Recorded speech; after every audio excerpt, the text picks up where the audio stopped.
જે આ એન્જલ એટલે કે દેવદૂત એ પોતે ભગવાનને કેવા પ્રશ્નો પૂછે છે અને ભગવાન કેવો જવાબ આપે છે એના આધારે આપણે માનું સર્જન કેવું છે એના વિશેની વાત કરીએ છીએ. તો અહીંયા ધ્યાન આપીએ આપણે કે હવેથી આગળ આટલેથી પાઠ ચાલ બાકી હતો એ આપણે જોઈએ છીએ. The angel shook his head slowly and said, a mighty impossible task. તો એનો મતલબ એ થાય મિત્રો, the angel shook his head. shook shaken, shake એટલે હલાવવું. આપણે માથું ધૂણાવીએ ને, માથું હલાવીને હા કરીએ ના કરીએ, તો એન્જલે માથું ધૂણાવીને કહ્યું. શું કહ્યું? સ્લોલી એટલે ધીરેથી કહ્યું, અને સેડ એટલે કહ્યું. શું કહ્યું? તદ્દન અશક્ય કાર્ય છે. ટાસ્ક એટલે કાર્ય, ઇમ્પોસિબલ અશક્ય, માઇટી એટલે ખૂબ જ અશક્ય કાર્ય છે. ભગવાન તમે જે વાતો કરી રહ્યા છો, કઈ એવું તો સર્જન થાય? એવું કોઈ હોઈ શકે? છ જોડી, છ આંખ હોય, 12 હાથ હોય, બરાબર, જે હોય નહીં ભાઈ, આવું ન શક્ય નથી એમ કે છે. આઈ સપોઝ, એન્જલ કે છે હું કદાચ એવી ધારણા કરું. સપોઝ એટલે ધારો કે 6 pairs of hands, 6 જોડી હાથની વાત કરો છો ભગવાન? 12 હાથ? નો વે. એક માણસમાં 12 હાથ કઈ રીતે હોઈ શકે? નો વે એટલે કોઈ રીતે નહીં. વે એટલે રસ્તે. કોઈ રસ્તે શક્ય નથી. That is not possible. શક્ય જ નથી. ઈશ્વરને આવું કહે છે એન્જલ. ત્યારે ભગવાન શું જવાબ આપે છે એની વાત કરીએ મિત્રો. ભગવાન કહે છે no, these hands are not a problem for. ભગવાન કહે છે ગાંડા, આ હાથ એ કોઈ મારી સમસ્યા નથી. Hands are not a problem for me. આ હાથ એ મારી સમસ્યા નથી. એનો મતલબ ભગવાન શું કહેવા માંગે છે કે હાથનું સર્જન તો મેં કરી દીધું છે. 12 હાથ બનાવી દીધા છે આપણે, એટલે હાથ એ મારી સમસ્યા નથી. તો ભગવાનની સમસ્યા શું છે મિત્રો? તો it is the 3 pairs of eyes that the mothers have to have. The Lord looked puzzled. મિત્રો ભગવાન પણ અહીંયા મૂંઝવણમાં મુકાય. પઝલ્ડ એટલે મૂંઝવણ, કન્ફ્યુઝડ, એના માટે બીજો શબ્દ છે કન્ફ્યુઝડ. ઈશ્વર પણ લુક એટલે દેખાયો, કન્ફ્યુઝ દેખાયો, મૂંઝવણમાં દેખાયો. ભગવાન કે જે મારી સમસ્યા હાથ નહીં, મારી સમસ્યા શું છે? 3 pairs of eyes. 3 જોડી આંખો એટલે કે 6 આંખોનું સર્જન મારે માની અંદર કરવું જ છે. હેવ ટુ હેવ, હોવું જ જોઈએ. બસ મારે મૂંઝવણ આટલી છે. આનો કહેવાનો મતલબ એ છે કે આ વસ્તુ થઈ ગઈ છે, હાથનું કામ, આંખોનું કામ બાકી છે. તો ભગવાન આ પ્રશ્ન ખાસ પૂછાય મિત્રો તમારે કે why does lord look puzzle. આ પ્રશ્ન ખાસ પૂછાય છે કે શા માટે ભગવાન એ મૂંઝવણમાં છે. શા માટે ભગવાન મૂંઝવણમાં છે? તો એનો જવાબ તે બનાવવો પડે છે ને હું જવાબ બોલું છું, બરાબર યાદ રાખજો. The lord looks puzzled because he did not know how to create 3 pairs of eyes in mother's creation. આ વાક્યને બરાબર લખી કાઢજો અને યાદ કરજો. આ જાતે બનાવેલો જવાબ છે કે ભગવાન શા માટે કન્ફ્યુઝ હતા? તો ભગવાન એટલા માટે કન્ફ્યુઝ હતા કે ભગવાન જાણતા નહોતા કે 3 જોડી આંખોનું સર્જન માની અંદર કેવી રીતે કરવું. એ જાણતા નહોતા એટલે મૂંઝવણમાં હતા. આ પ્રશ્ન ખાસ પૂછાય છે, ધ્યાન રાખજો. Oh, so you are creating a standard model of mother. તો એનો કહેવાનો મતલબ શું છે કે અહીંયા એ કહ્યું છે કે અરે એન્જલ કહે છે તો ભગવાન તમે કેવું સર્જન કરી રહ્યા છો? સ્ટાન્ડર્ડ, આદર્શ, મોડેલ એટલે કે મૂર્તિ. આદર્શ માતાની મૂર્તિ એટલે માતા, અને મોડેલ એટલે મૂર્તિ. એક આદર્શ માતાની મૂર્તિનું સર્જન કરી રહ્યો છે. આદર્શ માતા.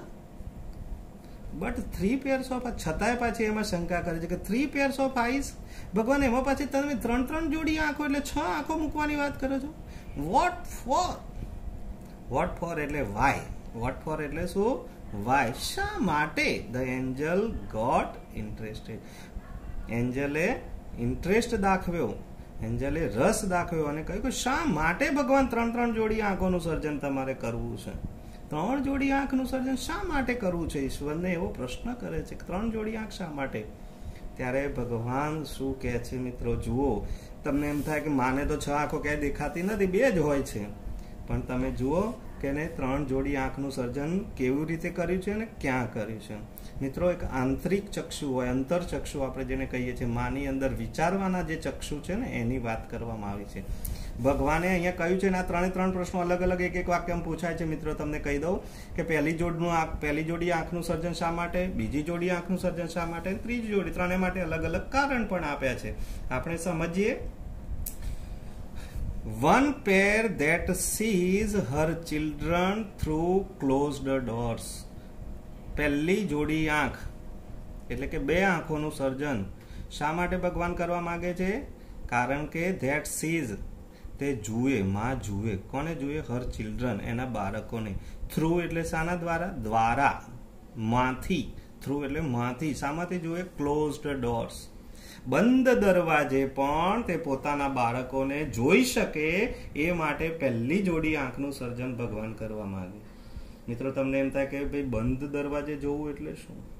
તો મિત્રો બંધ દરવાજે એટલે તમારી ગેરહાજરીમાં પણ તમારી ચિંતા કરે. તમે દુનિયામાં ગમે ત્યાં રખડતા હોય, ચિંતા માં કરે ઘેર બેઠા બેઠા.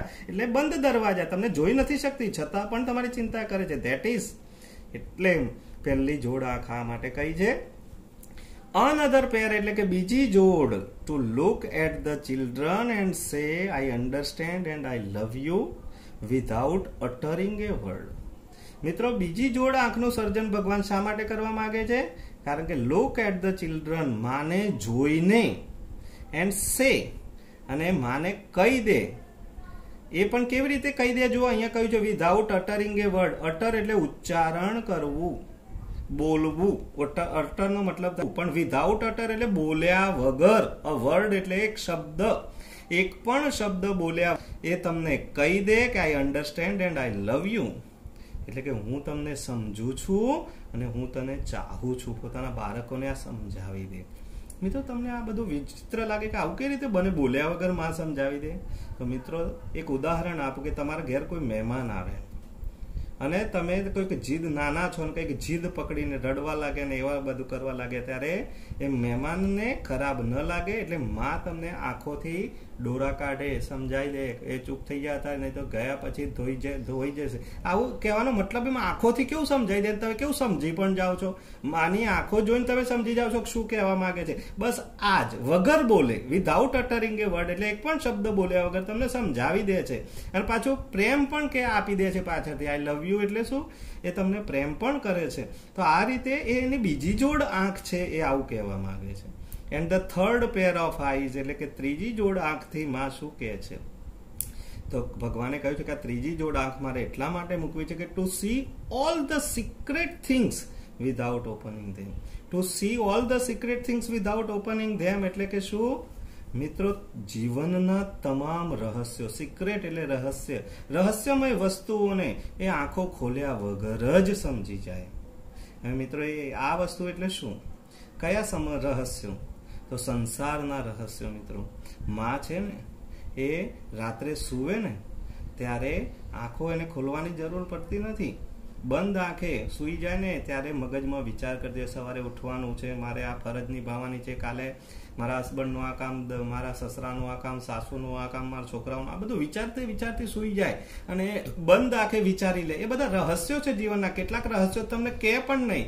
એવા પ્રોબ્લેમ આવતા હોય ને ઘરમાં તો તમને તમારી માં કોઈને પણ કહેતી નથી ને એકલી એકલી સહન કરે. એ સિક્રેટ, એ પણ વિધાઉટ ઓપનિંગ, આંખો ખોલ્યા વગર જ એ પોતે સમજશે, માટે કે છે એને સહન કરશે. માટે ત્રીજી જોડ આંખ ભગવાને આપી છે.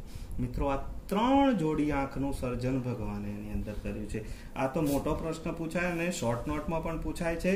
3 pairs of eyes વિશે તમારે લખવાનું હોય છે, એટલે દરેકે યાદ કરી લેવાનું કે પહેલી જોડ આંખ ટુ સી હર ચિલ્ડ્રન થ્રુ ક્લોઝડ ડોર્સ, બીજી જોડ આંખ એ say I understand and I love you without uttering a word, અને ત્રીજી જોડ આંખ to see all the secret things without opening them. Lord requested the angel. Angel તો આ બધું સાંભળીને અવાક થઈ ગયો, રિક્વેસ્ટ કરવા લાગ્યો કે ભગવાન please go to bed, do not take so much trouble in a single day. શું કહે છે કે ભગવાન આવા ગપ્પા માર્યા વગર, આવું બધું વધારાનું બોલ કર્યા વગર એક કામ કરો, તમે 6 દિવસથી જાગો છો ને એટલે આવું બધું બકવાટ કરો છો, એના કરતા ગો ટુ બેડ, સુવા જતા રહો. Do not take so much trouble in a single day. એક દિવસમાં આટલું બધું કામ ના કરો અને પોતાના મગજને આટલો બધો ત્રાસ ન આપો, ટ્રબલ, મુશ્કેલીઓ ન આપો કે છે. આવું બધું નથી શક્ય. તમે જે બધી વાતો કરો છો એ બધું અશક્ય લાગે છે, અકલ્પનીય છે વસ્તુ કે છે. એટલે એમ કે એન્જલને આ બધું અચરજ પમાડી દે છે કે ભગવાન આ બધું તમે બોલો છો એ બધું જાણે કે ઉજાગરાના કારણે બોલતા લાગો છો. એના કરતા સુવા જતા રહો, સુઈને પછી શાંતિથી વિચારો, આવું શક્ય નથી એમ. ભગવાન શું કે છે? આઈ કેન નોટ, એટલે કે I can not go to bed. ભગવાન એમ કે છે એટલે આ ગાંડા હું હવે સુવા ના જઈ શકું. કેમ ના જઈ શકું? એ refuse.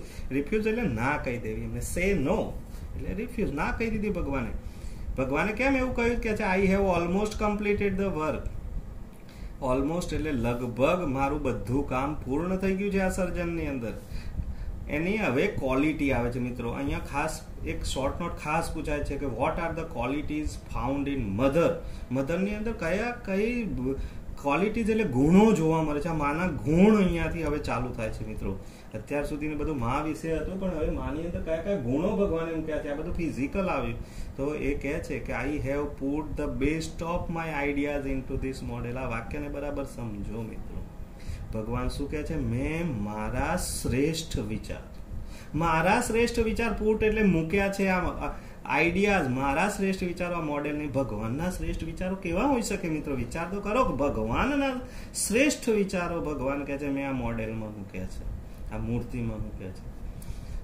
Now this mother will heal herself when she is sick. આ વાક્યને ખાસ ધ્યાન રાખો મિત્રો કે ભગવાન શું કહે છે? આ મધર છે ને વિલ હીલ. હીલ એટલે સાજી થઈ જશે. બીમાર હશે ને હરસેલ્ફ વેન શી ઇઝ સિક. સિક એટલે બીમાર. જ્યારે તે બીમાર પડશે ને એના મતે સાજી થઈ જશે, આપોઆપ સાજી થઈ જશે અને કામ કરવા લાગશે. આવું કોઈ દારો જોયું છે શક્ય? બીમાર હોય ને આપોઆપ ઊભી થઈ જાય? હા, થઈ જાય. તમારા ઘરમાં તમારી માં બીમાર હોય, એને તાવ આવ્યો હોય, ઊભી ના થઈ શકતી હોય, પણ જો મિત્રો ઘરમાં કામ બાકી હોય, વાસણ બાકી હોય, તમારા પપ્પાને ખાવાનું બાકી હોય, દાદા દાદી સાસુ સસરાને ખાવાનું બાકી હોય ને તો એ માથે રૂમાલ બાંધી દેશે, દુઃખ સહન કરશે, પણ ઊભી થઈને કામ કરીને બધી જવાબદારીઓ પૂરું કરીને પછી આરામ કરશે. એટલે અહીંયા કહ્યું છે એમ સાજી થઈ જશે. એટલે કે દર્દ એનું મટી નથી જતું, પણ એ દર્દને સહન કરી શકે છે. હીલ એટલે કે સાજી થઈ જાય છે, એટલે સાજા જેવી થઈ જાય છે ને ઊભી થઈ બીમાર હોય તો પણ એ કામ કરે છે. એ ક્વોલિટી ભગવાન કહે છે, એ ગુણ મેં એની અંદર મૂકેલો છે. She would be able to feed a family of 6 members only half a kilo of cabbage. મિત્રો આ વાક્યમાં ઘણું બધું કહ્યું છે. આપણને એમ લાગે કે આ ફિઝિકલ વાક્ય છે, પણ એવું નથી.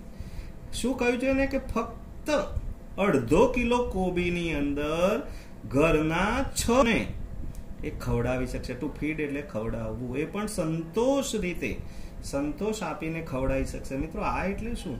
આ તો આવું શક્ય જ નથી. તમે જોઈ છે કોબીનું શાક બનાવો 500 ગ્રામ કોબીનું તો કેટલા જણ? 2 જણ તો આરામથી 2 જણ પૂરું કરી દે. તો 6 સભ્યોને કઈ રીતે ખવડાવી શકે? મિત્રો એ ક્વોલિટી ભગવાને એની અંદર મૂકેલી છે કે ઓછી વસ્તુ હશે ને તો એને એ રીતે એને બનાવશે, એની અંદર એ રીતે કંઈકનું કંઈક કરશે, સાથે બીજી કોઈ વસ્તુ બનાવી દેશે, અને એટલું પણ એ એની કોઈને કોઈ રીતે નવી નવી રીતોથી એ કોબીના શાકને 6 સભ્યોને ખવડાવશે. ધેટ મીન્સ ઓછી વસ્તુમાં પણ બધાને સંતોષ મળી જાય ને એવું કામ, અને એ રીતે એ પોતે ઓછી વસ્તુમાં પણ નિભાવ કરી શકશે એવી વાત અહીંયા કરી છે. અને બીજી ક્વોલિટી શું કહ્યું છે? And she would manage a child's bath, play, study, food and sleep without getting irritated. Irritated એટલે ચીડાઈ જવું મિત્રો. ચીડાયા વગર, વિધાઉટ ગેટિંગ ઇરિટેટેડ એટલે શું? ચીડાયા વગર બાળક જ્યાં સુધી 9 વર્ષનું થાય ને ત્યાં સુધી, એ મોટું થાય ત્યાં સુધી શું કરે છે? મેનેજ કરે છે. માં એને સાચવે છે. બાળકમાં શું સાચવે છે ખબર છે તમને? એને નવડાવવું, બાથ એટલે પ્લે રમાડવું, સ્ટડી ભણાવવું, ફૂડ ખવડાવવું, એન્ડ સ્લીપ એટલે સુવાડવું. આ બધી ફરજો. અને બાળકની એક નાનામાં નાની રજ પણ, બાળકનું આખું ઘડતર જ માં કરે છે. માં એની ચિંતાઓ કેટલી બધી કરે છે, એના રજે રજ એમાં કામ કરે. તો she would manage a child's bath, play, study, food and sleep without getting irritated. તો મિત્રો આટલે સુધી આજે આપણે પાઠ જોઈશું કે આપણે માએ કેટલી બધી ક્વોલિટી એની અંદર મૂકી છે, કેવું સર્જન કર્યું છે, માનું સર્જન ભગવાને કેવું કર્યું છે કેવા કેવા એની અંદર 3 જોડી આંખોમાં શા માટે મૂકી છે? આ બધા બહુ ઇમ્પોર્ટન્ટ સવાલો બહુ પૂછાય છે. બરાબર, આ પાઠને બરાબર સમજવાનો છે.